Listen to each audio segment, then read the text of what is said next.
नमस्कार दोस्तों, आज बात करेंगे एक बहुत ही इम्पोर्टेंट टॉपिक की। और ये टॉपिक ये है कि आसिफ मुनीर जो पाकिस्तान के सेना प्रमुख हैं, इन दोनों अमेरिका की यात्रा पे हैं और लगातार वहां से भारत के खिलाफ, भारतीय इकोनॉमी के खिलाफ बयान दे रहे हैं, भाषण दे रहे हैं और अमेरिका उन्हें ऐसा करने का अलाउ कर रहा है।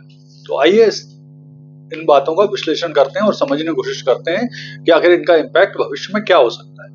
तो देखिए, जैसा आपको पता है कि इन दिनों जो पाकिस्तान के सेना प्रमुख हैं आसिफ मुनीर, वो अमेरिका की यात्रा पे हैं। और वो यात्रा क्यों कर रहे हैं? क्योंकि जो सेंटकॉम है अमेरिका की सेंट्रल कमांड, उसमें जनरल चेंज सेरेमनी चल रही है जिसमें भाग लेने के लिए वो पहुंचे हुए हैं अमेरिका।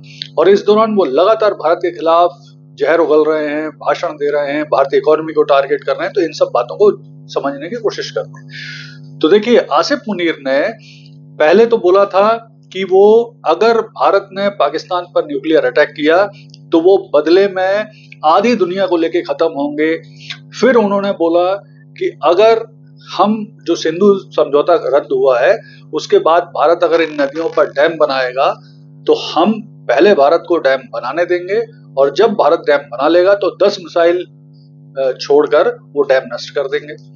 और अब इन्होंने और एक कदम आगे बढ़ते हुए जो अमेरिका का एक राज्य है फ्लोरिडा, उसका एक शहर है टेम्पा, जहां काफी बड़ी संख्या में पाकिस्तानी मूल के लोग रहते हैं, उनके सामने भाषण देते हुए भारतीय इकोनॉमी को टारगेट किया। इससे पहले एक चीज और समझ लेते हैं। अगर आपको याद होगा तो जिस तरह से पहलगाम अटैक हुआ था उससे पहले भी जनरल आसिफ मुनीर ने, जो नॉन रेजिडेंट पाकिस्तानी है, उनके एक सम्मेलन में बोलते हुए टू नेशन थ्योरी दी थी और ये भी बोला था कि हिंदू मुस्लिमों से अलग है, यानी हिंदुओं को टारगेट किया था। और बाद में आपको याद है कि जब पहलगाम अटैक हुआ था तो आतंकवादियों ने धर्म पूछ पूछ कर ही गोली चलाई।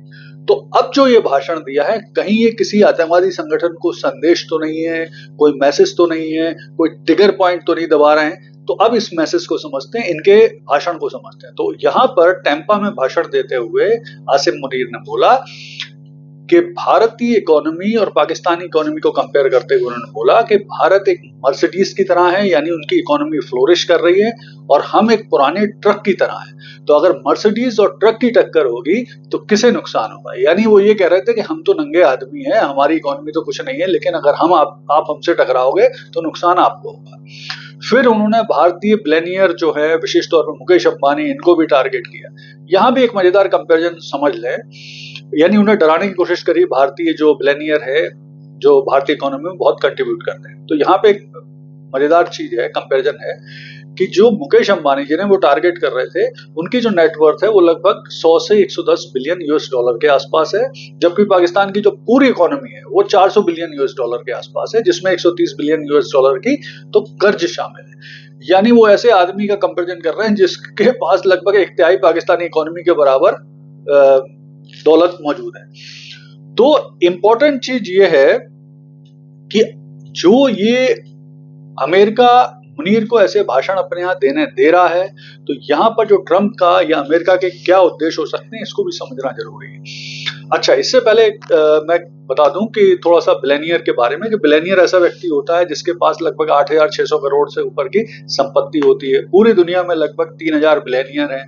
उनमें से सबसे ज्यादा बिलियनियर अमेरिका में रहते हैं, 900। फिर नंबर 2 पर चाइना में है लगभग 450 के आसपास। फिर नंबर 3 पर भारत में बिलियनियर हैं। इस समय भारत में लगभग 205 बिलियनियर रहते हैं, जबकि पाकिस्तान में अगर बिलियनियर की बात की जाए तो केवल 3 बिलियनियर, मतलब कोई महत्व ही नहीं। तो अब हम देखते हैं कि आखिर क्यों अमेरिका अलाउ कर रहा है मुनीर को ऐसे भाषण देने के लिए। तो मुझे लगता है यहाँ पर ट्रंप की जो व्यक्तिगत अहम है, सनक है, भारत के खिलाफ जो उनके दिमाग में भरा हुआ है इस समय, वो ज्यादा इंपॉर्टेंट रोल अदा कर रहा है। इसके कारण वो मुनीर को ऐसा करने की अनुमति दे रहे हैं अमेरिका की धरती से।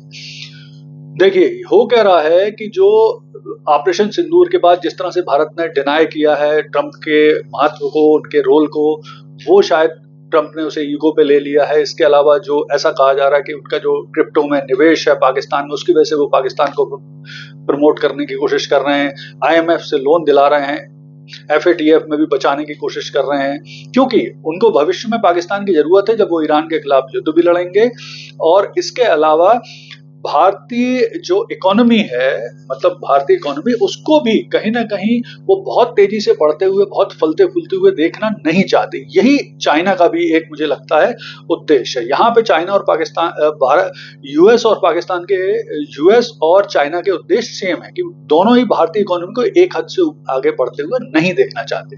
यहाँ पे एक चीज ध्यान रखिए कि पहलगाम अटैक के बाद जो जम्मू कश्मीर में पर्यटन उद्योग है उसको भी नुकसान हुआ था, यानी इकोनॉमी को नुकसान हुआ था। अब लेकिन मुझे लगता है कि भारत सरकार को इन दोनों के ही खिलाफ तगड़े कड़े कदम भी उठाना चाहिए और स्पष्ट संदेश देना चाहिए पाकिस्तान और अमेरिका दोनों को कि हम अपनी इकोनॉमी को बचाने के लिए और हम अपने देश के खिलाफ इस तरह की बयानबाजी को कतई सहन नहीं करेंगे। धन्यवाद।